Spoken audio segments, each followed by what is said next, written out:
Voilà avec Charles Novak. J'ai eu le temps de lire entre-temps.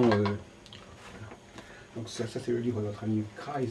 Ah, Je l'ai prêté, oui, non, écoutez, je l'ai acheté sur la Books. Ah oui, d'accord. Donc, enfin, bon, c'est une anthologie en fait. Hein. Je ne sais pas si ça vous apprendra grand-chose.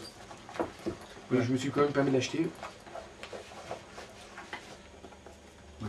Excusez-moi, donc, vous pouvez quand même voir à quoi ça ressemble. D'accord.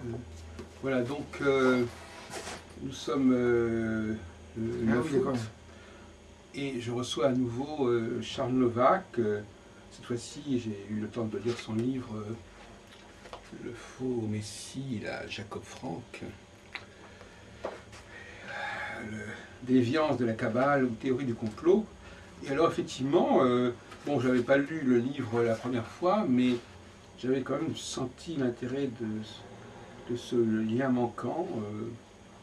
Et notamment, j'ai été assez amusé par l'idée que Nondorf, un des pseudos Louis XVI, serait le descendant d'un important dignitaire du franquisme. Tout à fait. Tout à fait. Alors ça, effectivement, alors ça m'a laissé quand même, conduit à réfléchir parce que est-ce que vous avez une théorie qui expliquerait que quelqu'un comme est-ce que ce serait une machination contre la monarchie française ou comment est-ce qu'on pourrait expliquer ce phénomène? Là, je fais appel à toutes vos connaissances sur ce sujet, mais qu'est-ce qui apparemment ils étaient liés à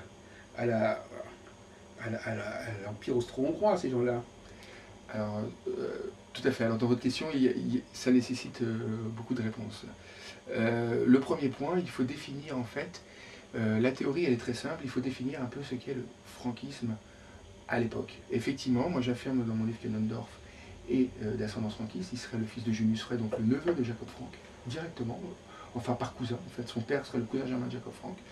Le franquisme, contrairement à ce qu'a dit Scholem, Scholem a toujours conclu, et là je contredis Scholem, que le franquisme est un mouvement nihiliste tournant vers le chaos. Alors qu'en fait pas du tout, le franquisme et ses adeptes à la fin du XVIIIe et au début du XIXe siècle sont au contraire des adeptes de la réaction. Et si vous comprenez, si on voit ça dans ce sens-là, on comprend mieux que Junius Frey, comme le dit une source inédite en Allemagne de 1796 d'un certain Kretschmann, d'un certain poète allemand Kretschmann qui était ami de Junius Frey, alias Moses de Bruschka, alias Thomas von Schoenfeld, eh bien Schoenfeld avait été envoyé avec ses enfants en France, non pas pour faire de la révolution comme révolutionnaire, mais pour sauver la famille royale de France. C'est écrit dans les archives de 1796. Et si vous voulez, à partir de ce constat-là, on se pose la question, pourquoi est-elle venue à sélectionner 200 enfants? Sachant que dans les mémoires inédites de Marie-Thérèse, peu de gens ont remarqué que Chabot allait voir régulièrement Marie-Thérèse et Louis XVII au temple, il est forcément admis qu'on peut supposer, enfin pas admis, mais on peut supposer, que les enfants de Schoenfeld étaient là pour la substitution avec les propres enfants de la famille royale de France. Et dans l'intérêt de la royauté française, en fait. Alors, indirectement, mais surtout dans l'intérêt de l'Empire d'Autriche. Oui, alors justement, mais quelque part aussi pour préserver une continuité, en quelque sorte. Et pourtant, il y avait quand même déjà, il y avait les frères de Louis XVI qui étaient là, il y avait Louis XVIII. Enfin, je veux dire, cette affaire de Louis XVII, elle n'était pas si essentielle que ça. Enfin, elle n'était pas si essentielle que ça. Puisqu'il y avait quand même d'autres héritiers, enfin d'autres successeurs possibles, notamment les frères de Louis XVI. Tout à fait, mais je pense qu'elle a été essentielle si on s'attarde plutôt pas sur Louis XVII, mais sur Marie-Antoinette. Je pense que c'était surtout pour sauver sa propre sœur, qui très certainement il devait affectionner particulièrement.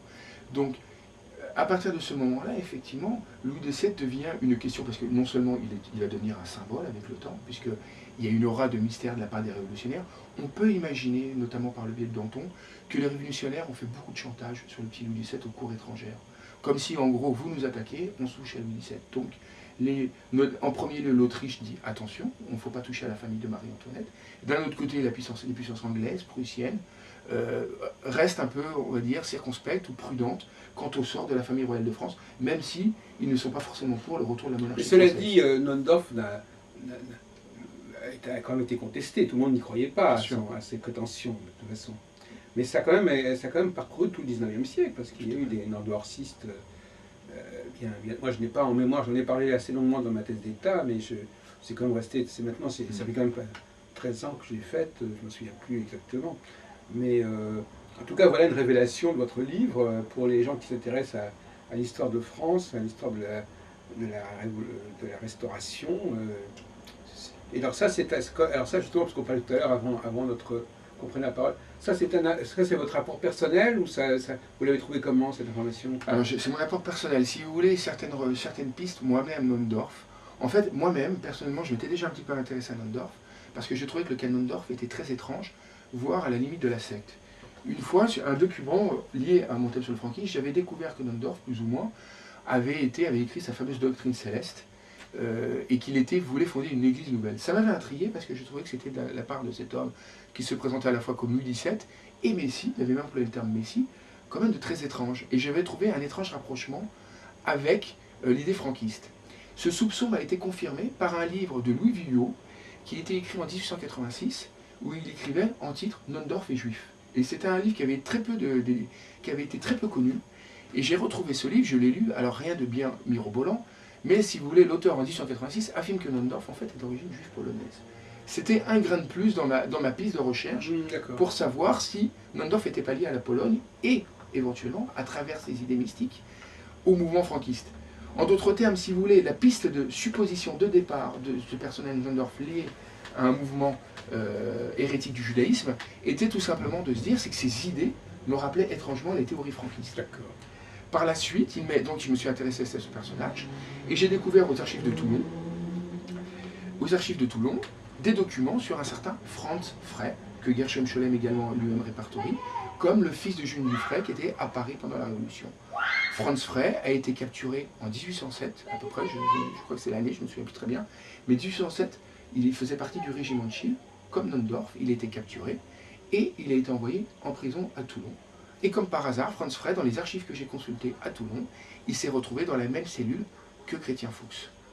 Aussitôt, et alors ce Chrétien Fuchs, ce nom n'était pas inconnu, parce que j'avais déjà lu des livres de Louis XVII et Nondorf, où Nondorf affirmait qu'il était lui-même, si vous voulez, qui s'appelait en premier, quand il arrive en Prusse, Chrétien Fuchs. Ah. Parce que ce nom m'avait intrigué, parce que Fuchs, pour moi, était un nom, on va dire, de consonance ashkénaze, et chrétien, qui était un nom très chrétien. Je trouvais que ce nom était curieux, quelqu'un qui s'appelle Chrétien Fuchs. Fuchs le renard, oui. Fuchs le renard. Alors, si vous voulez, j'ai continué mes recherches, et je suis allé interviewer la famille Nondorf. J'ai vu Monseigneur Nondorf, Bourbon Nondorf moi-même. J'ai mangé avec lui un midi, nous avons déjeuné. J'ai fait connaissance avec Madame Dufilbourg, avec qui j'ai sympathisé, qui était une femme très sympathique, secrétaire personnelle de Monseigneur Bourbon-Nondorf, qui, très généreusement, à la fin du repas, après que M. Nondorf, M. Bourbon-Nondorf, comme il se présente, nous a quittés, m'a dit « Monsieur Novak, je vous trouve très sympathique, je vais vous donner un manuscrit inédit de la famille Nondorf, le procès de 1824 de Berlin. » J'ai dit Madame Dufilbourg, écoutez Madame Dufilbourg, je veux bien. Elle me dit pourquoi vous le donnez? C'est très simple, il est en allemand ancien, ce qu'on appelle le Plattdeutsch ancien, en écriture gothique, et personne de la famille Nondorf ne le traduit. Vous avez vécu en Allemagne, Monsieur Novak, est-ce que vous pouvez le traduire? J'ai dit, Madame, non, je ne peux pas le traduire, c'est de l'allemand ancien. En revanche, j'ai quelqu'un qui peut le traduire, mot à mot, de l'allemand ancien à l'allemand moderne, et de l'allemand moderne éventuellement au français. Madame Dufilbourg m'a dit d'accord. Elle m'a donné ce manuscrit. Il a été traduit. On l'a traduit avec un ami qui est un certain maître Juncker. Et je l'ai décortiqué. Et effectivement, quelle n'a pas été ma surprise, qu'il m'a été confirmé que Nondorf, au procès 1824, s'appelle Chrétien Fuchs. Donc, quand je vois que Chrétien Fuchs, M. Nondorf, confirme bien au moment de son procès qu'il s'appelle Chrétien Fuchs, Chrétien Fuchs, d'après les archives de Toulon, meurt de maladie. Donc il a emprunté l'identité de Chrétien Fuchs, en fait. Il a emprunté l'identité de son co-détenu. Oui, c'est ça. Il voulait effacer qu'il s'appelait Franz Frey, fils de Junius Frey, parce que je pense que Franz Frey était recherché par les polices napoléoniennes d'une manière plus grave. Ça pourrait faire vraiment l'objet d'une émission de télévision, tout à fait. Comme Secret d'Histoire, tout à fait. Les nouveaux éléments sur l'affaire Nondorf, Louis XVII. Je pense que ça va bientôt, c'est tout à fait fascinant. Écoutez, c'est tout à fait fascinant, d'autant plus que là, ça relève d'une secte hérétique qui ne fait plus partie du judaïsme, et qui, si vous voulez, soulève la question de l'influence de la mystique dans certains événements par certains personnages. Voilà, alors justement, je voudrais vous interroger sur certains points. Alors, notamment, à un moment donné, vous interrogez sur l'origine de l'islam. Tout à fait. C'est-à-dire qu'effectivement, c'est un parallèle qui est intéressant. C'est-à-dire qu'il y a des religions qui sont, en fin de compte, inspirées par des sectes juives, en fait, quelque part. Tout à fait. Donc ce sont les dissidences juives qui peuvent éventuellement être à l'origine du christianisme et de l'islam. Exactement, tout à fait. Comme si le judaïsme ou le peuple juif, d'une certaine manière, était un tronc et que par ces hérésies, et ces hérésies déviantes, pouvaient créer des facteurs de nouvelles religions. Oui, il faut qu'il y ait cette filiation juive quelque part pour que toutes les religions monothéistes ont une filiation juive. Ce ne sont pas des gens complètement extérieurs au judaïsme. Au contraire, ils en font partie d'ailleurs, oui. on peut même dire qu'on descend tous d'Abraham. Oui, voilà. Oui, d'accord. Donc effectivement, ça c'est un point. Alors, effectivement, vous posez la question, je crois à plusieurs reprises, est-ce que... Alors, bon, il y a vraiment une question qui se pose, en tout cas moi qui m'interpelle, c'est pourquoi ces religions ne sont pas restées au sein du monde juif, au sens, je dirais presque, racial du terme. C'est-à-dire, qu'est-ce qui a fait qu'à un moment donné, le christianisme s'est ouvert aux non-juifs, ou que l'islam s'est ouvert aux non-juifs? Qu'est-ce qui a fait que ces sectes dissidentes juives ont finalement fait appel pour se développer au monde non-juif, si on peut dire? Écoutez, c'est une excellente question. Je commencerai par cette question qui m'a toujours un peu turlupiné. Je me suis posé la question, qu'est-ce qu'il y avait avant le christianisme autour du peuple juif? Quand on récite le schéma Israël, on remarque effectivement, schéma Israël, Adoshem Eloheinu, Adoshem Echad, ça veut bien dire ce que ça veut dire, que écoute Israël, écoute ton Dieu qui est unique. C'est-à-dire qu'en fait, ça pose la question de l'unicité de Dieu pour un peuple particulier et l'unicité de Dieu pour tout le monde. Et je pense, si vous voulez, que quand il n'y avait que le judaïsme, effectivement, l'unicité de Dieu qui finalement dévie sur l'universalisme, crée l'universalisme, était un phénomène exclusivement juif, mais qu'à un certain moment, des juifs au sein monde du judaïsme créent, si vous voulez, une espèce de rébellion pour dire, après tout, faisons-le connaître au peuple polythéiste. Si vous voulez, c'est comme si en fait on avait une exclusivité pour le Dieu unique, mais qu'à un moment on s'est dit, après tout, moi je suis généreux, je veux faire partager cette unicité. Oui, mais alors, il y a deux questions qui se posent, monsieur Charles Novak. C'est premièrement, le fait de faire partager cette religion impliquait-il la disparition de l'entité juive? Parce qu'on pouvait très bien imaginer une entité juive qui reste centrale par rapport à une religion qui sera ouverte. Or, ce qui s'est passé, c'est qu'apparemment, cette dimension de centralité du juif a été évacuée à un moment donné. Et deuxième question, est-ce que l'Église n'est pas une sorte de substitut au peuple juif? Ce n'est pas une volonté de créer une entité qui remplacerait carrément les juifs. Alors finalement, je ne crois pas, je tempère votre propos, je dirais oui et non. Je dirais oui, puisque, en fait, je pense qu'il faut plutôt dissocier par rapport au rite. Finalement, on peut imaginer, et c'est ce que je dis toujours, que le judaïsme est une religion extrêmement contraignante. 613 mitzvot à respecter, une cache-route extrêmement dure, qu'un barbare ne pourrait pas forcément comprendre au premier abord. Un barbare, quand je dis barbare, c'est pas péjoratif, quand je dis sous-entendre un peuple polythéiste. Donc, si vous voulez, je pense que quelque part, si on fait un tant soit peu preuve de pragmatisme, on se dit, on ne peut pas communiquer une religion et l'unicité de Dieu si la religion en elle-même, dans le rite, paraît compliquée. Tout à fait. Donc, entre guillemets, il faut la simplifier. Et je pense que c'est exactement le raisonnement qu'il y a eu Shaoul de Tarse, dit saint Paul. Oui. J'avais déjà exposé cette idée tout à fait intéressante dans notre premier entretien, cette idée, mais ça n'empêche... Alors, ça repose une autre question, c'est celui de la réforme. Est-ce que le rôle de la réforme, ça n'est pas de simplifier et de ramener un savoir qui a pu s'alourdir à l'essentiel? Mais la réforme n'implique pas forcément de s'ouvrir à... Alors, est-ce que ça n'est pas l'incapacité d'un groupe à se renouveler, à se réformer, qui a conduit à essayer de vendre la réforme en dehors de ce groupe qui n'était plus capable de se réformer? C'est d'ailleurs une erreur, parce que quelque part, les juifs par la suite ont montré qu'ils étaient capables de continuer à être juifs sans respecter la religion juive. Parce que le judaïsme laïque, c'est un judaïsme qui justement se dit quand même juif tout en ne respectant pas. Même si, M. Albrun, si je peux me permettre, le judaïsme laïque est une notion très moderne. C'est-à-dire qu'en fait, dans le passé... oui, mais ça veut dire que c'était faisable. C'était faisable. Alors, la question qui se poserait, c'est qu'est-ce qui a fait qu'à un moment donné, ça a été faisable? Je pense... Alors, avant de répondre à votre question, je pense que je vais faire une parenthèse. Une fois de plus, je m'attache que le judaïsme, contrairement au christianisme qui propose la foi, le judaïsme demande de faire et de respecter une loi. C'est-à-dire qu'en fait, le rite le rite, le rituel, tient toute son importance. Toute la symbolique est dans le rituel, dans la pratique. Tout juif est considéré en théorie, religieusement, je dis en théorie pour ceux qui ne prouvent pas, comme un bon juif à partir du moment où il pratique. Mais le problème de la pratique, c'est un double tranchant, parce qu'on peut pratiquer à un moment sans en comprendre le fond. C'est-à-dire, je m'explique, on peut à partir d'un moment, peut-être, imaginer qu'on sombre dans une forme d'idolâtrie du rite, tout à chaque fois, en disant, il faut que je le fasse parce qu'on me dit de le faire, sans comprendre finalement à un moment, si vous voulez, qu'il n'y a pas que le rite, il y a le fond spirituel qui va avec le rite. Et c'est dans ce raisonnement qu'on peut imaginer que la réforme intervient. C'est-à-dire qu'à un moment où on voit que le rite prend trop d'importance, il est surévalué par rapport au fond spirituel qu'il doit avoir avec, forcément nécessairement une personne intelligente pragmatique, si elle est animée par Dieu ou pas, je ne sais pas, mais pense, il faut le simplifier pour revenir à l'essentiel, le spirituel. Et finalement, c'est même le symbole de Jésus et des premiers juifs chrétiens qui se rebellent contre le rite, qui se rebellent contre quelque chose et qui disent, pour moi, non, le rite ne suffit pas. Il faut la foi, il faut l'amour, etc. Donc, c'est un éternel débat entre juifs et chrétiens, mais ça peut poser aussi la question, après, entre chrétiens, quand eux-mêmes, les chrétiens eux-mêmes, notamment catholiques, symbolisent, idéalisent le rite au détriment de la foi. Ce qui a amené le protestantisme. Qui a amené le protestantisme, Luther, après, qui lutte contre le simonisme, etc. Qui eux-mêmes disent, attention, le rite a pris plus d'importance contre le spirituel.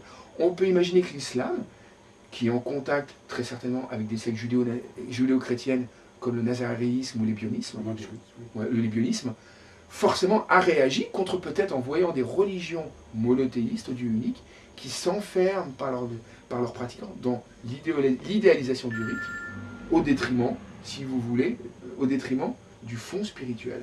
Et c'est une éternelle lutte, en fait, perpétuelle entre les deux, entre le rite et le spirituel. À chaque fois, une action nécessite une contre-action, une contre-action.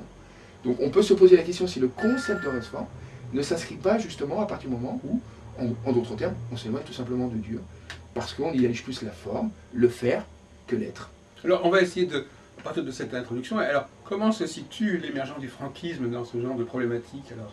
L'émergence du franquisme, on peut l'imaginer que ça se situe dans ce même sens, sauf qu'on peut y rajouter une dimension tragique, l'influence de la Kabbale et la misère spirituelle et sociale des Juifs due au pogrom. C'est-à-dire qu'il y a une combinaison de facteurs qui font, on peut à la fois le comparer peut-être presque à un christianisme naissant, mais en même temps, un christianisme naissant qui, là, lui développe un nouveau thème issu de la Kabbale, du Zohar ou d'autres écrits, qui, lui, va idéaliser ce qu'on appelle la rédemption par le péché. En d'autres termes, là, on prend conscience de la notion de bien et de mal et on utilise une certaine forme de révolution pour déboucher sur autre chose. Donc c'est à la fois très similaire, c'est une lutte contre peut-être certains juifs de l'époque qui imaginaient que les rabbins étaient dépassés par leur rite, sans comprendre que le peuple juif était sur le point soit de disparaître, soit de mourir spirituellement, et que trouvent qu'il y a des mensonges et qu'ils réagissent. Est-ce que vous êtes interrogé à l'époque, parce que vous savez, le XVIIe siècle est le siècle de la critique biblique notamment. Et donc la critique biblique, bon, c'est aussi l'influence de Spinoza, mais c'est-à-dire la critique biblique qui s'interroge sur la vérité, sur la transmission. Mais tout à fait. Sur les comment tout ça, c'est la genèse du savoir, de la tradition. Et donc à partir de ce moment-là, ça favorise aussi quelque part une émergence. Et puis il y a aussi cette autre question dont on avait parlé la dernière fois, c'est-à-dire qu'effectivement le XVIIe siècle, c'est aussi, alors on parlait l'autre jour de Isaac de la Terreur, mais c'est aussi, sa bataille de celui, c'est la même époque. Donc effectivement, c'est le siècle où les Juifs reviennent sur la scène et prétendent à nouveau jouer un rôle politique majeur. Tout à fait. Et donc c'est la résurgence du peuple juif, quelque part, qui est manifestée à travers les faux messies. Tout à fait, et même plus que ça, je dirais même de la mystique et de l'influence de la Kabbale. C'est-à-dire que pour la première fois, une mystique juive sort de son cadre fermé pour s'ouvrir comme une fleur un peu presque sur le monde par le biais de ces juifs hérétiques. Mais en même temps, j'en rajouterais, on m'avait parlé de Spinoza, je pense que même Spinoza, quelque part, aussi peut-être tordu soit-il ce propos, enfin inapproprié, on peut imaginer Spinoza comme un grand kabbaliste. C'est-à-dire que ça pose la question, si vous voulez, que l'esprit critique n'est-il pas lié justement à l'esprit de la Kabbale, de ce secret, de ce sod, qui cherche à travers la religion d'autres explications. En d'autres termes, la mystique et la critique religieuse ne seraient-elles pas liées? Voilà, c'est ça. Exactement. Et c'est ça aussi peut-être une des missions qu'il y a eu, d'une certaine manière, le peuple juif ou ses hérétiques qui ont fait sortir ces questions-là, qui les font rentrer dans le monde chrétien et qui ça a donné la critique religieuse moderne. On peut imaginer Mosin Mendelssohn, je le cite un petit peu dans mon livre, Mendelssohn a été entouré de kabbalistes, comme un certain kabbaliste qui s'appelait, je crois, Chaim Satanov, qui très certainement était lié au sabbatéisme. D'ailleurs, moi je suis bien placé pour le savoir, la recherche historique déstabilise la pratique. Tout à fait. Parce qu'on s'aperçoit que cette pratique, elle est déviante, même les pratiques, soi-disant, les plus orthodoxes sont déviantes par rapport à un élément originel, et effectivement, l'histoire est décapante. Hein, donc tout travail historique met l'historien en porte-à-faux avec le pratiquant. Le pratiquant, tout à fait. Et ce sont des disciplines, l'histoire est, en ce sens-là, l'histoire est certainement un élément révolutionnaire par elle-même. Par elle-même, et je rajouterais, monsieur. Parce que c'est une idée de retour. Donc l'histoire nous permet de retourner en arrière et de retrouver le point de départ éventuellement. Enfin. Bien sûr, mais je rajouterais même que l'histoire est peut-être antagoniste avec le religieux, mais en même temps, je pense que même la mystique est antagoniste avec le religieux. C'est-à-dire que la mystique donne une approche de la religion tout à fait différente tout à fait différente. Je vous donne un exemple. Une fois, j'étais dans une synagogue à Neuilly. J'allais un moment à des cours de Talmud. Et j'avais dit au Rav que j'avais... Neuilly, c'est la synagogue de la rue Ansel, je suppose. Non, c'était rue Garnier. Il y en a une autre. Centrale F. Et j'avais discuté avec un Rav et je lui avais dit mon travail. Et il m'avait dit, c'est curieux, j'ai un neveu qui étudie beaucoup le Zohar. Et depuis qu'il étudie le Zohar, il s'éloigne beaucoup du religieux et de la prière.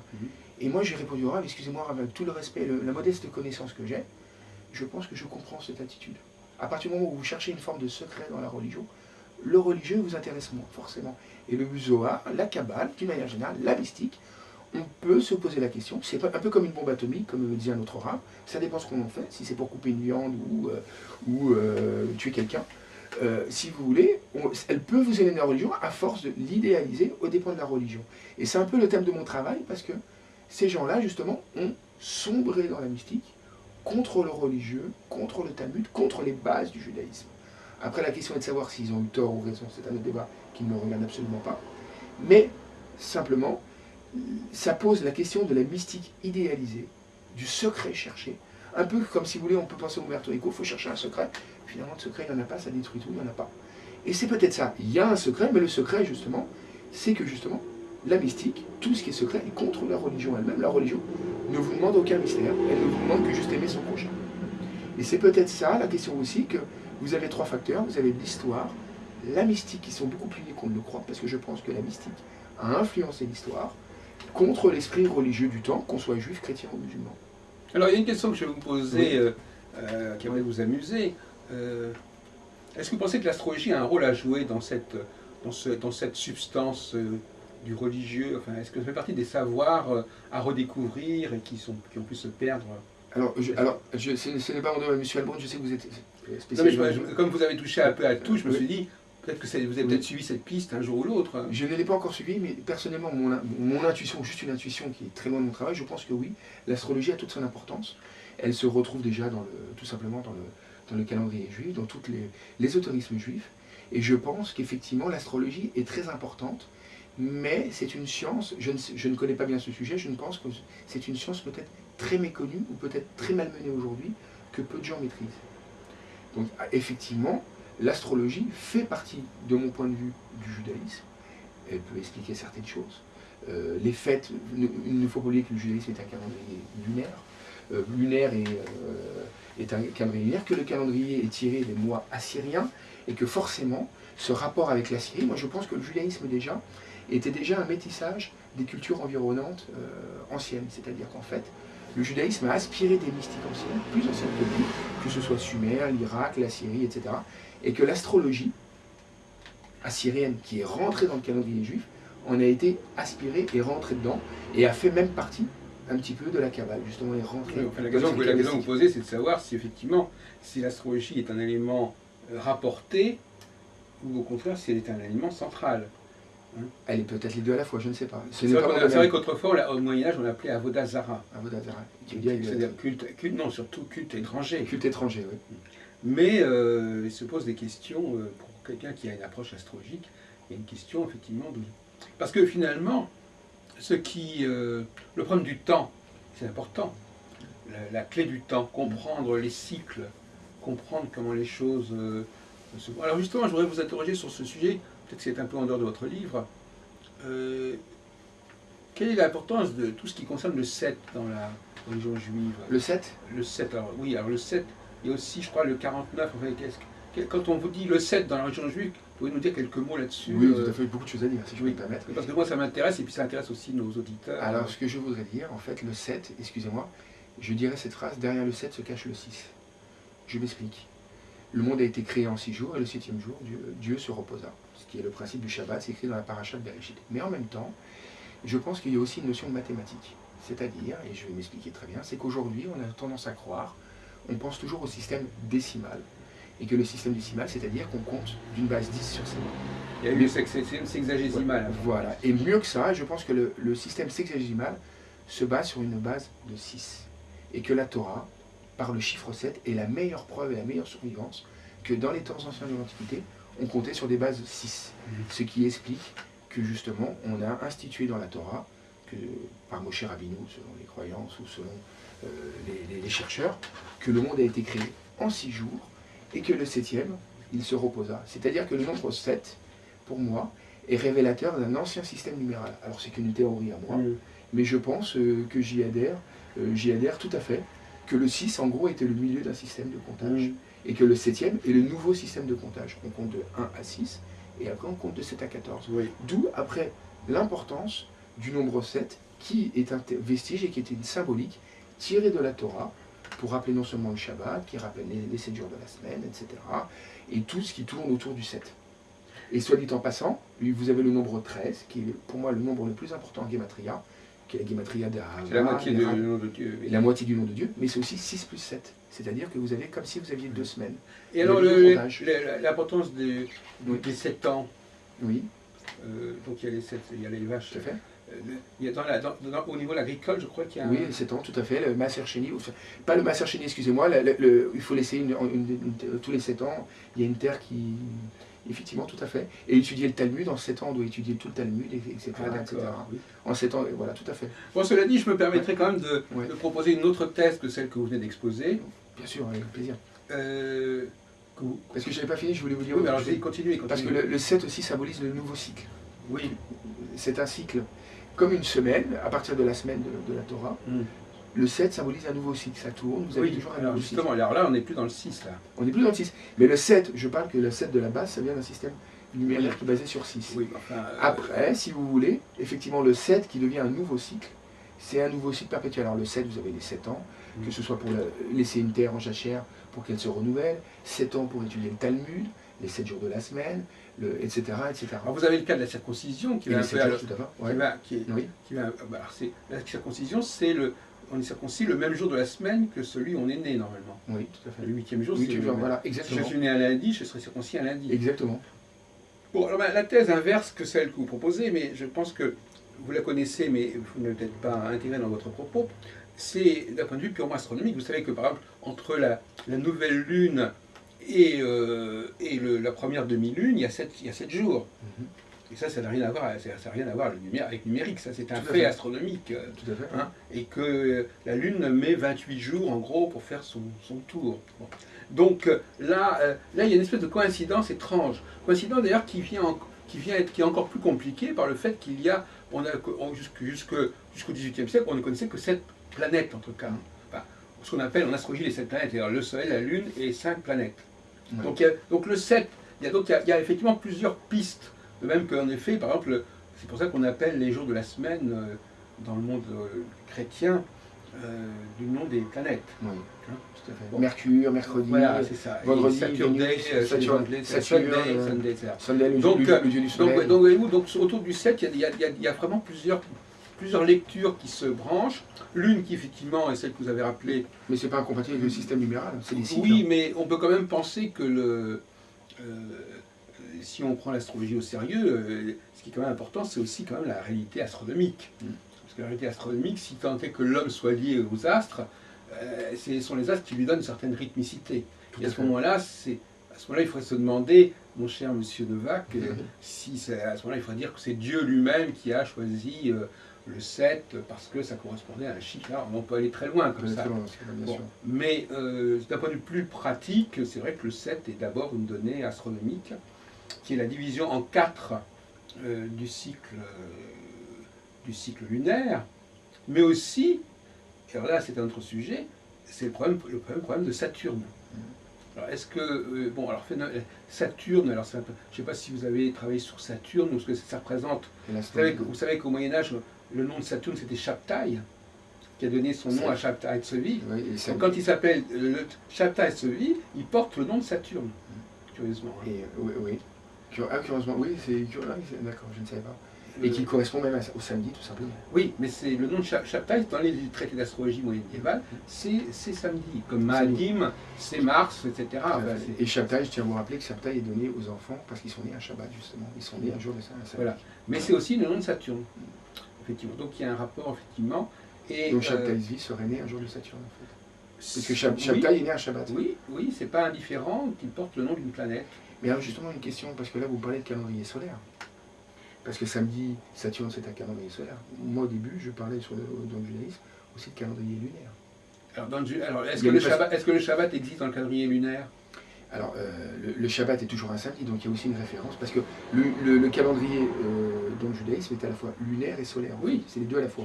Expliquez-vous, parce que je ne comprends pas. Je ne comprends pas très bien, mais si vous voulez... Non, c'est une idée, peut-être là je m'embrouille dans l'astrologie, je ne suis pas très bon. Oui. Mais simplement, effectivement, quand on pense que Chaptai, donc le prénom Chaptai, comme Chaptai Tzvi, quelqu'un qui est né un Shabbat, donc forcément un samedi, le nom samedi et Saturne référence par rapport au soleil, et non plus par rapport à la lune en fait.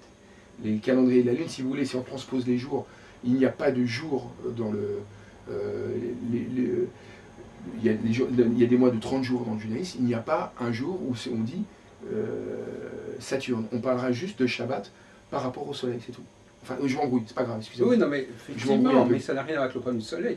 On peut très bien imaginer, le Shabbat, par exemple, peut très bien s'inscrire dans une structure lunaire, hein, puisque la lune, tous les... Ah ben non, parce que le Shabbat est forcément un samedi. C'est-à-dire que si, pourquoi pas, le Shabbat ne tomberait dans ce cas-là, si on se fiait qu'au calendrier lunaire, Shabbat pourrait tomber un mercredi, ce qui n'est pas le cas. Alors là, on ne comprend pas très bien. Alors,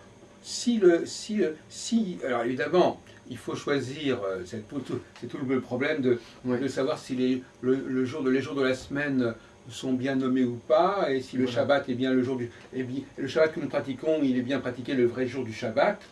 C'est un autre débat. Donc à ce moment-là, on peut continuer comme ça. On peut continuer comme ça, mais c'est une question que je n'avais pas pensé. Il y a une tradition. Parce qu'effectivement, si en effet, si on reste dans une logique initiale, le Shabbat devrait avoir lieu en rapport avec les phases de la Lune.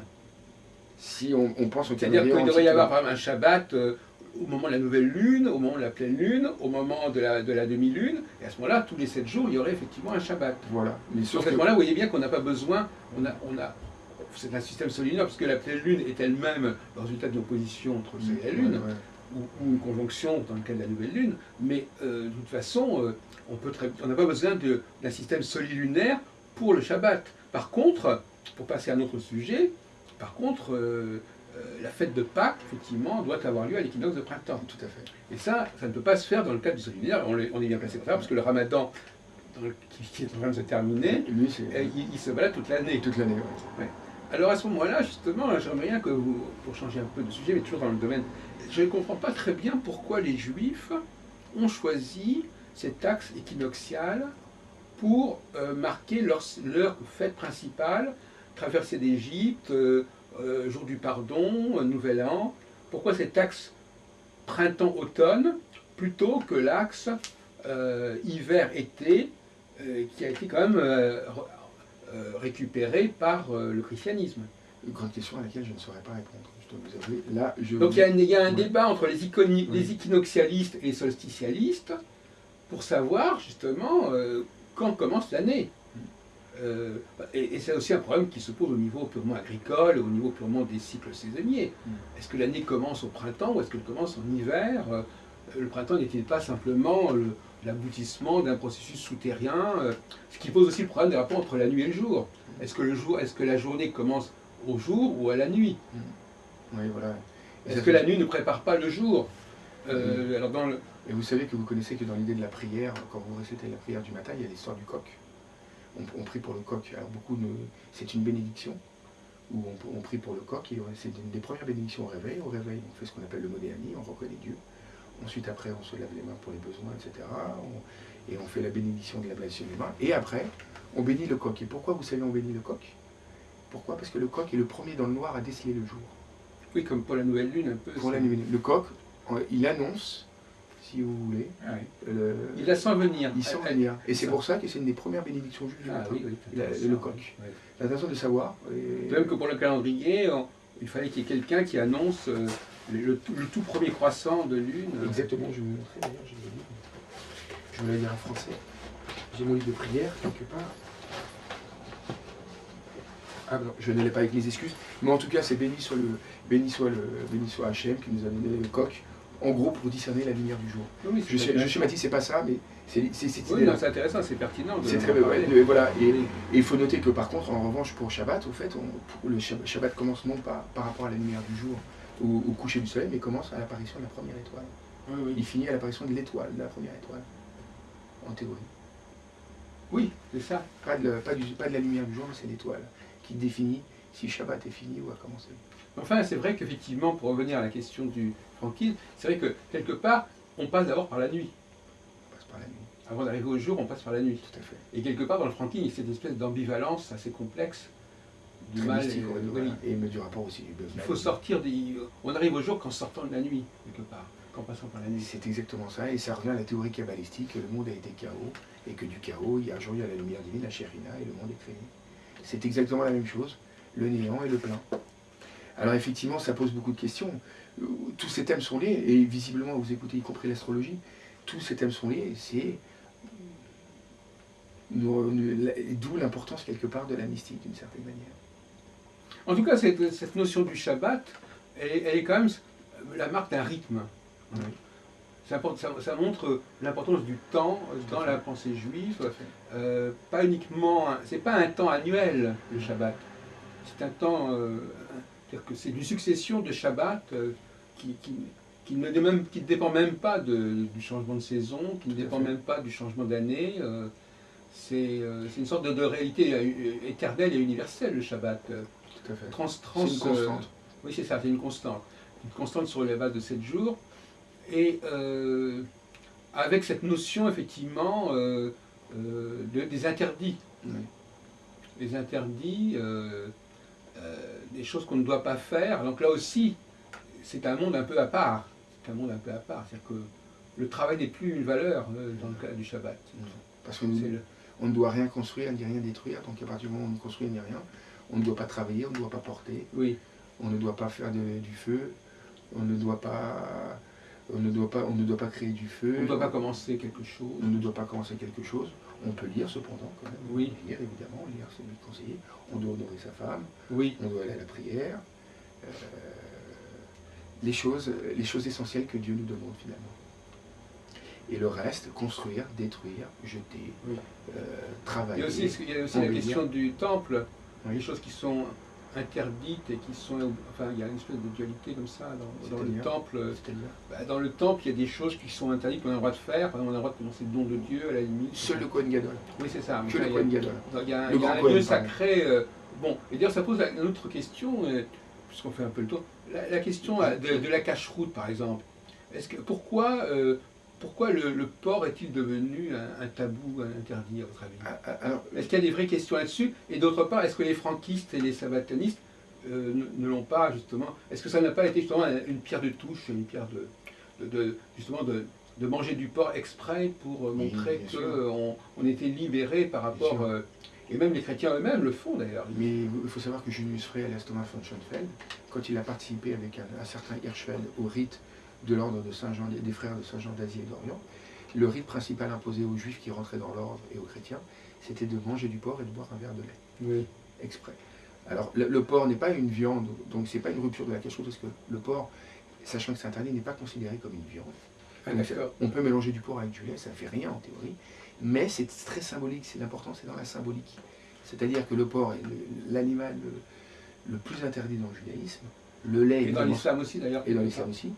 Et le lait symbolise le lait et la vie. D'ailleurs, un des symboles de la cache-route de ne pas mélanger du lait et de la viande, oui. Certains le disent, c'est que la viande représente la mort et le lait représente la vie. Donc quand on mange, on est censé honorer Dieu avec une kippa. Donc soit on honore les morts, soit on honore les vivants. On ne peut pas mélanger les deux parce que le judaïsme est une religion qui sépare tout. L'homme et la femme sont séparés, le lin et la laine, le lait et la viande, le sperme et le sang, tout est séparé, donc y compris les morts et les vivants sont séparés. Donc quand on mange, qui est un rappel de ce qu'il y a en haut et en bas, on ne peut pas mélanger du sang et du lait. Le FDL, Voilà, pardon. c'est l'idée de différence. De différence. Du FDL. Voilà, qui a donné le mot Avdallah, justement, après, effectivement, quand on rompt le Shabbat et qu'on va allumer la première flamme et boire du vin. Oui. Pour honorer la fin du Donc, Shabbat. vous dites que enfin, je ne vais pas vous faire quelque chose qui va au-delà de vos propos. Ce n'est pas interdit de manger du porc, en fait. Ça ne va pas contre la kashrut. Alors attention, c'est très subtil, parce qu'en fait, Ouais, ça part de la Torah. Dans la Torah, il est écrit, tu ne mangeras pas tu ne mangeras pas le veau dans le lait de sa mère. Oui. Mais Ou le chevreau. Le chevreau, voilà, pardon, c'est ça. Exactement la traduction. Tu ne mangeras pas le chevreau dans le lait de sa mère. Alors attention, ce que j'avais jamais fait et j'avais jamais remarqué récemment, c'est qu'on ne parle pas de cuisson dedans. C'est-à-dire qu'en fait, en théorie, ne pas manger du chevreau dans le lait de sa mère, ça veut dire que. Attendez, c'était ça le raisonnement. C'est-à-dire qu'en fait, non, la phrase exacte, c'est tu ne mangeras pas du chevreau cuit dans le lait de sa mère. Donc il y a quand même la notion de cuisson. Il y a la notion de cuisson, excusez-moi, c'est l'inverse. Mais ça veut dire qu'en fait, un chevreau qui n'est pas cuit, tu peux le manger avec le lait de sa mère. Oui. Ça veut dire qu'on peut mélanger du lait de la Il viande. faudrait manger de la viande crue. Voilà. On pourrait en théorie manger de la viande crue avec du lait, sauf que c'est là où intervient la notion talmudique des grandes discussions rabbiniques, c'est qu'on a élargi ce système, puisque le judaïsme est un concept éternel qui sépare les choses. On met des haies. On met des haies plus en plus Sayag. pour séparer les choses. Effectivement, de dire, même la viande crue, on ne la mange pas avec le lait. Alors que dans la Torah, il est écrit que la viande cuite. Oui. Tu ne cuiras pas le lait. Mais dans le cas du porc, alors, monsieur Novak, alors, on pourrait éventuellement ne pas enfreindre la cacheroute en mangeant du porc Non, alors la cacheroute, c'est écrit dans la Torah que c'est un animal totalement impur. Oui. C'est écrit dans la Torah, je ne sais plus dans quel paracha, mais on parle un moment, il y a un passage. Donc ça, tout est tiré de la Torah. Mais c'est quand même pas de la viande, à l'humilier. C'est pas que c'est pas considéré la viande, c'est que c'est tellement impur que c'est pas considéré comme une viande cachère ou pas cachère. D'accord. C'est-à-dire qu'en fait, la viande interdite, c'est presque pas considéré comme de la viande, c'est autre chose. Mais il y a quand même des questions qui se posent. Ouais. Par exemple, vous parlez des influences. Oui. Bon, vous savez que le porc, par exemple, c'est, je crois que c'était lié au culte d'Adonis. Enfin, il n'y a pas des trucs comme ça, phéniciens. Donc, si vous voulez, c'est aussi des problèmes d'enjeux religieux, d'enjeux de totem. C'est pas seulement le fait que la viande elle-même, il y a une symbolique. Ah oui, et puis il y a aussi le porc réunit le fait d'avoir des pieds, je crois. Oui. Il est ruminant et à la fois il a les pieds. Il a les pieds qui sont normalement interdits à la consommation, c'est qu'il réunit un double facteur de non-consommation. Parce que c'est quand même là. Il mange de tout, pardon, c'est ça. Oui, c'est comme là un paradoxe qui est étonnant, c'est quand même que, au contraire, le porc joue un rôle majeur dans la vie chrétienne, en fin de compte. Quand on regarde les calendriers, l'imagerie des calendriers, des almanachs, on voit des porcs qui sont préparés, qui sont suspendus. Là, M. Albon, vous posez la fameuse question, c'est est-ce que finalement tout n'est pas dans la transgression? Parce qu'effectivement, c'est vrai que le porc, finalement, ce que vous dites, le porc est répandu partout. La question qui se pose quand on voit l'idée franquiste, c'est que finalement, qu'est-ce que vous disent les idées sabbatistes, c'est que finalement, tout ce qui est interdit est autorisé. Donc finalement, la question qui se pose, est-ce que finalement, à force d'interdire quelque chose, il ne faudra pas finir par le prendre? C'est une question qui mérite d'être posée. C'est comme, moi je dis toujours, je pose cette question... C'est le fameux problème de l'Ecclésiaste, il y a un temps pour chaque chose. Il y a un temps pour chaque chose. Il y a de nouveaux soucis. C'est-à-dire qu'en fin de compte, la morale n'est pas permanente, il y a des moments où certaines choses qui ne sont pas possibles en un temps A, le seraient en un temps B. Peut-être. Par exemple, il y a des choses qui sont interdites pendant le Shabbat qui ne le sont pas dans la grande semaine. Tout à fait. Donc ça, c'est la notion, c'est la fameuse dualité de l'interdit et ce qui n'est pas interdit, c'est aussi quelque chose de complexe. Et je pousserai ça dépend c'est fonction du temps, c'est fonction du moment. Et je pousserai même le bouchon. C'est l'Ecclésiaste, le Coëlette. Et plus la société évolue, et un péché qu'il a été il y a 300 ans, est-ce qu'il l'est 300 ans après? Est-ce qu'il est considéré comme péché 300 ans après? Mais moi je parle plus au niveau d'une cyclicité. Bien sûr. Voilà, il y a des moments où on ne peut pas. Peut-être. On doit renoncer à un certain. On ne peut plus se permettre le luxe de faire certaines choses, donc on remplace par autre chose qui est de moindre valeur, et ça c'est un thème qui est très important chez moi, c'est qu'effectivement j'appelle ça c'est comme quand on parle du système du plan B. C'est-à-dire qu'il y a des moments où on ne peut plus rester sur la première ligne, il faut passer sur une sorte de situation, de succédané, d'ersatz. On fait quelque chose qui ressemble mais qui n'est plus. Alors c'est intéressant, ça pose aussi le problème du mimétisme. C'est-à-dire qu'à certains moments, on n'a plus la capacité d'être dans la vérité absolue, on se contente de quelque chose qui ressemble vaguement au modèle, et ce qui n'est plus le... Et ça pose le problème des rapports entre juifs et non-juifs aussi, c'est-à-dire qu'effectivement, il y a un phénomène d'imitation qui se produit. Le Christ, ce sont ces peuples qui adoptent les valeurs juives sont dans un rapport d'imitation ou de substitution. Et c'est peut-être tout ça le problème, c'est que finalement, ce que vous êtes en train de dire, c'est que finalement le christianisme et le judaïsme, contrairement à leur opposition par leur rite, sont extrêmement semblables, et que ça peut expliquer peut-être les certaines frictions de l'histoire que le peuple juif a connues dans son rapport avec le christianisme. Je ne sais pas. C'est-à-dire que ce mimétisme peut être source à la fois de bonheur et de malheur, en fait. C'est une question que je pose, hein, je ne sais pas. Mais le grand drame, c'est effectivement le cycle est lui-même par l'excellence dramatique. Parce qu'à un certain moment, il faut renoncer à ce qu'on a mis en place pour se renouveler, pour repartir sur de nouvelles bases. Et donc ça implique effectivement l'abandon de pratiques qui n'avaient qu'une valeur provisoire et temporaire, et qui doivent être... disons qu'il y a des choses qui sont fondamentales et des choses qui sont secondaires. Et il faut savoir, quand il y a un nouveau cycle, renoncer à ce qui est secondaire et garder l'essentiel. Mais est-ce que le judaïsme est une valeur provisoire ou est une valeur éternelle? Non, mais il peut y avoir dans le judaïsme des choses qui sont fondamentales et des choses qui ne le sont pas. Tout à fait, oui. On en avait parlé déjà, je me souviens. Donc c'est pas une question de savoir si le judaïsme est comme ceci ou comme cela. La question de savoir qu'est-ce qui est central pour le judaïsme. Et finalement, c'est vrai que pour beaucoup de gens, c'est tout ou rien. C'est-à-dire qu'ils n'arrivent plus à distinguer l'épine dorsale et les éléments. C'est très difficile de définir cette épine centrale. Alors, je tenais à rebondir justement par rapport au Shabbat. Dans le judaïsme, la fête la plus importante, c'est pas Kippour, Rosh Hashanah ou Pessah, c'est Shabbat. Ouais. Est-ce que le Shabbat fait partie de l'épine centrale du judaïsme? Moi, je vous dirais oui. Oui, probablement. Oui. Ce rythme de 7 jours et ce mois de 28 jours, oui, c'est important. Moi, j'aurais tendance à dire que il y a une sorte d'octave supérieure de la Lune qui est Saturne. Je ne sais pas si vous savez que numériquement, le cycle de Saturne fait 28 ans et non pas 28 jours, et que la division est en 4 fois 7 ans et non pas en 4. Donc il y a un lien extrêmement important entre Saturne et la Lune. Ils ont les mêmes chiffres, mais sauf que Saturne a une dimension politique beaucoup plus intéressante que la Lune, parce que le Shabbat, tous les 7 jours, bon, on ne peut pas construire grand-chose, on n'élit pas des gens pour 7 jours. On ne fait pas des grandes entreprises sur 7 jours. Par contre, sur 7 ans, c'est plus faisable, hein, le septennat, etc. Donc, effectivement, il y a eu à un moment donné... Alors, ce qui est intéressant, c'est que quand on regarde le récit de la Genèse, on s'aperçoit qu'on dit Dieu a créé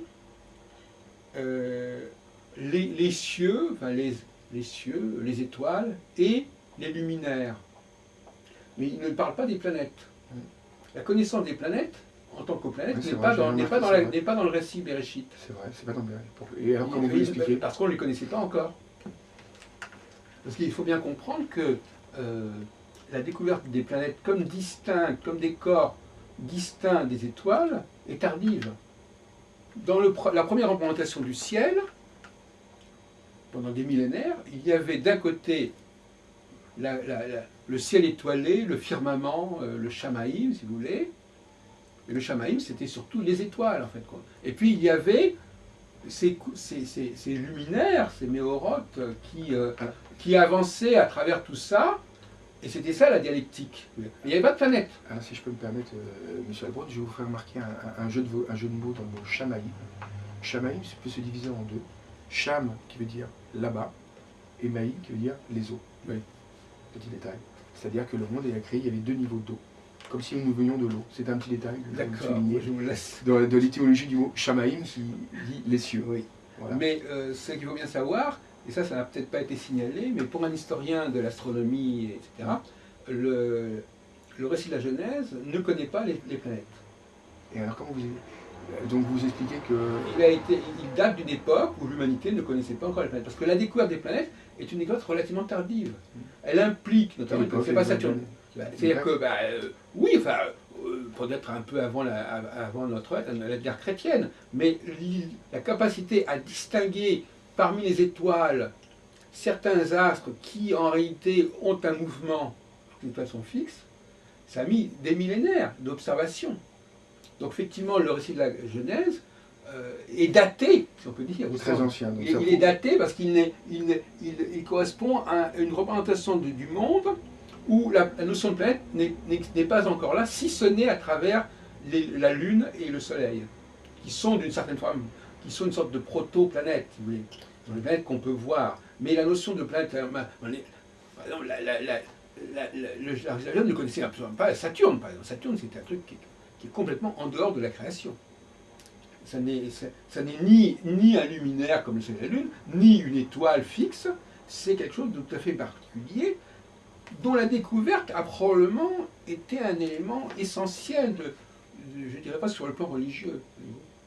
C'est la découverte qui a un rapport entre science et religion. Là. En fin de compte, découvrir qu'il y a un cycle de 7 ans qui n'est ni celui des étoiles, qui par définition sont fixes, ni celui de la Lune qui est de 28 jours.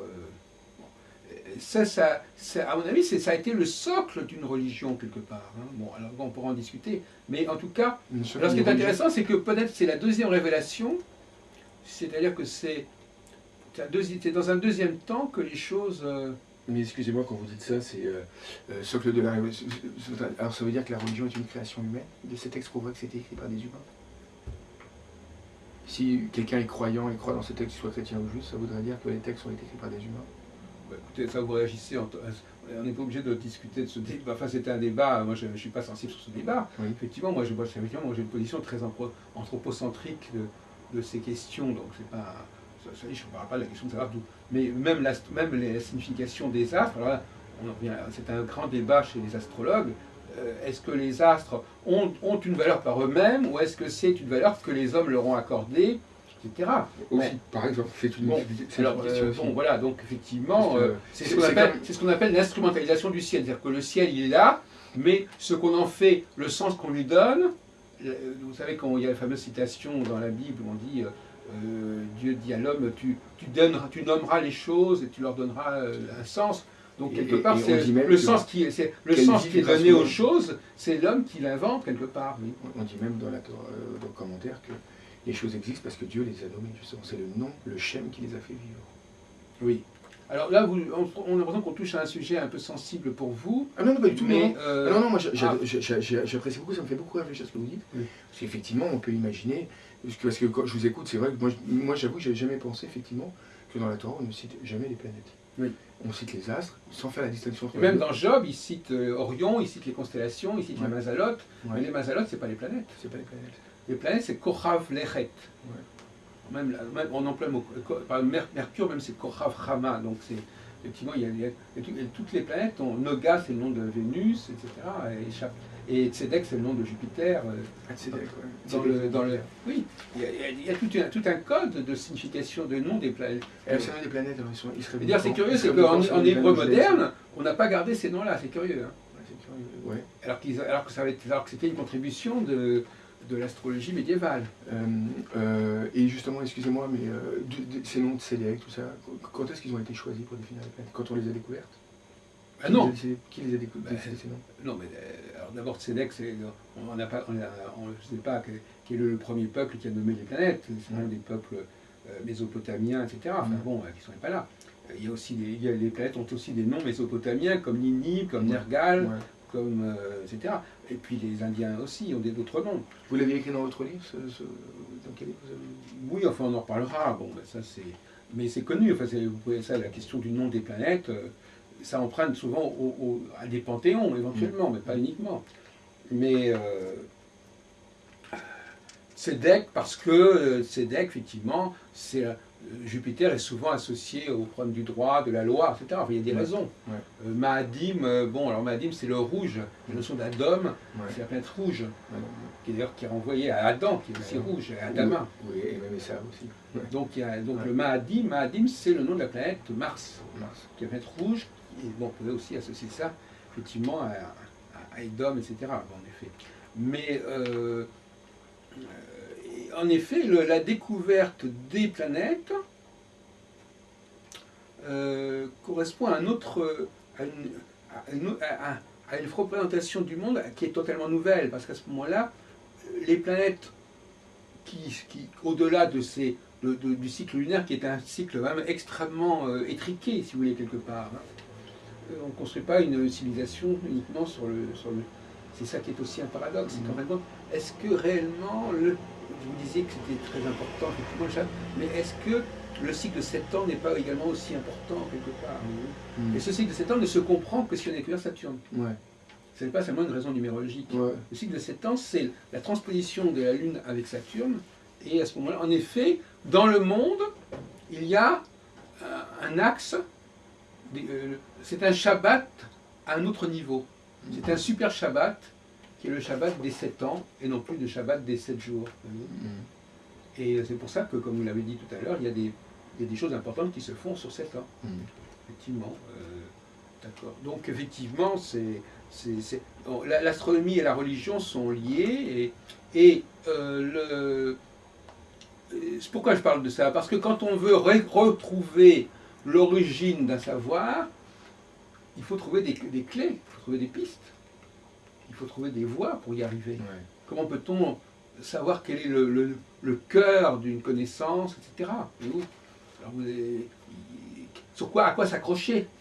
On en avait parlé l'autre jour, c'est-à-dire que la question, vous disiez que le franquisme détruisait ou cassait quelque chose, voyez-vous. Et on avait eu un débat, mais qui n'était pas enregistré, sur est-ce que toute réforme n'est pas une façon de...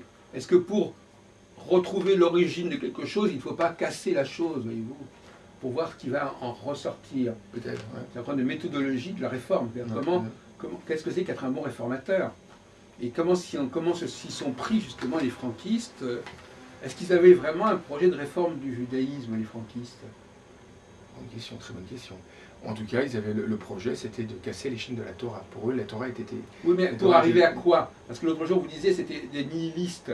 Mais on peut se demander si ça n'était pas aussi détruire pour reconstruire, pour retrouver... C'est exactement ça, c'est détruire pour reconstruire. Moi, comme je vous l'ai dit au début de cette interview, c'était des partisans de la réaction. Le mot réaction veut bien dire ce qu'il veut dire. Alors, une réaction, détruire, pour reconstruire d'une manière plus droite. Alors on va changer un peu de sujet, on va parler un peu de géopolitique. J'ai l'impression que dans votre travail sur Jacob Frank, là, vous ne parlez pas tellement de la Roumanie. Est-ce que je me trompe? Tout à fait. Ce n'est pas une lacune dans votre travail? Vous avez raison. Parce que moi j'ai fait toute une conférence il y a quand même quelques années à Jérusalem sur les Juifs de Roumanie. Oui. Ça a été une conférence fondamentale qui précède... Alors moi, évidemment, moi je connais moins bien les autres, mais ça... Alors, l'expérience juive roumaine est d'une importance considérable. D'abord, elle a mobilisé toute l'Europe. Les congrès européens, le congrès de Berlin, il s'agissait de... Et ça rentre un peu dans votre système, c'est que la Roumanie fait partie aussi de la mouvance ottomane, voyez-vous. Tout à fait. Et comment... Elle était autonome. Oui, mais enfin, ça fait partie justement de cette conception du franquisme qui dit on va s'installer dans les marches de l'Empire ottoman. Tout à fait. Alors comment se fait? Alors est-ce qu'il y a un mot, enfin je vais vous taquiner un petit peu, est-ce qu'il y a un mot qui renvoie à la Roumanie dans tout votre livre? La Valachie. Alors vous parlez quand même de la Valachie. Je parle de la Valachie. Mais effectivement, je ne m'attarde pas sur la Roumanie parce que je n'ai pas regardé dans cette direction. Oui. Je l'avoue. Je ne me suis pas intéressé à un projet juif en Roumanie. Ah oui. Je l'avoue, c'est peut-être une des lacunes. C'était pas mon secteur de recherche. Ah oui. Puisque je me suis assez... Non mais comme vous avez quand même... Vous avez un secteur très très large, et on a l'impression qu'il n'y a pas de limite. On est donc très surpris de voir que vous avez comme ça fait l'impasse sur... Et paradoxalement, je parle plus de l'Albanie que de la Roumanie. Oui. Alors effectivement, c'est une... Parce que si vous lisez mes travaux sur les Juifs de Roumanie au XIXe siècle, vous verrez que c'est complètement incontournable. Parce qu'en plus, il y a à la fois... je vous résume rapidement, mais il y a une volonté l'autre jour, on parlait de ces puissances européennes. Alors, ces puissances européennes, elles se sont réunies carrément pour régler la question juive. et notamment le congrès de Berlin, je crois, de 1878. Mais si je peux me permettre, M. Albrun, dans mon livre, je démontre que ce n'est pas depuis 1875, c'est depuis 3 siècles que la question juive, tous les États s'interrogeaient sur Je la ne question. dis pas le contraire, mais C'était une étape parmi d'autres. Oui, mais enfin, moi je compare, si vous voulez, un peu à la SDN et à l'ONU. Effectivement, ce sont des. Avant le moment de la SDN qui a attribué le mandat à la Palestine, il y avait eu donc 40 ans plus tôt, si vous voulez, il y avait eu un congrès européen qui considérait que la question juive pouvait être résolue par l'installation des juifs. Il y en avait déjà, mais que la Roumanie aspire en quelque sorte les juifs de Pologne, etc. Et qu'on pouvait forcer l'État roumain qui dépendait. C'était une sorte de chantage qui était fait à l'État roumain. On disait, écoutez, nous, on ne vous aide pas à vous mettre en place si vous n'acceptez pas les juifs. Et non pas seulement vos juifs, mais les juifs. Alors ils ont été obligés d'accepter, et puis à un moment donné, il y a eu des réactions. Donc c'est quand même très très important comme opération. Excusez-moi, est-ce que vous pensez que le fait que les rois de Roumanie sont des rois princes, les princes de Roumanie, c'est une importance que ce soit des rois prussiens, justement, dans ce projet? Peut-être, en effet, c'est possible qu'effectivement ça a pu jouer. Mais ce qui est un fait, c'est qu'effectivement, ils ont bien été obligés. Et ça me renvoie un petit peu, ça me fait penser en parlant à ce qui s'est passé en Palestine, où quelque part les Anglais ont dit aux Arabes, nous, on veut bien vous aider, mais il faut que vous nous laissiez installer un État juif en Palestine. Là aussi, ils étaient sous une forme de chantage. Il y avait aussi un chantage.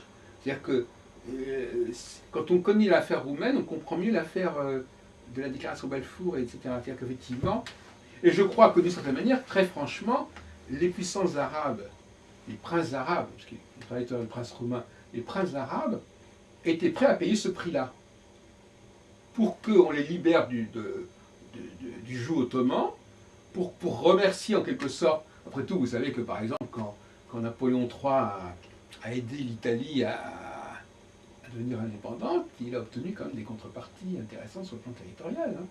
Ah oui. Non, mais tout se paye. Hein. Il a eu ses rois et Nice. Oui. Non, mais c'est pour vous dire que ouais. c'est pas si simple que ça.